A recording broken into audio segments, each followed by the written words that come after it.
ஆண்டவராகிய இயேசு கிறிஸ்துவின் நாமத்தினாலே உங்கள் யாவருக்கும் என் அன்பின் வாழ்த்துக்கள். இன்றைய கர்த்தருடைய வார்த்தை, சோர்ந்து போகாமல் நற்கிரியைகளை செய்து மகிமையையும் கனத்தையும் அழியாமையையும் தேடுகிறவர்களுக்கு நித்திய ஜீவனை அளிப்பார்.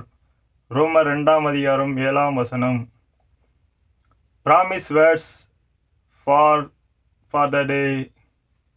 To those who by precedence in doing good seek glory, honor and importantly, he will give Eden's life. Romans chapter 2:7. இன்றைய வார்த்தையை பார்த்து கேட்ட உங்கள் யாவரையும் கர்த்தர் ஆசீர்வதித்து பெருக செய்வார். மறக்காமல் உங்களது சப்ஸ்கிரைப் பட்டனை செய்து லைக் செய்யுங்கள். தேங்க்யூ. God bless you.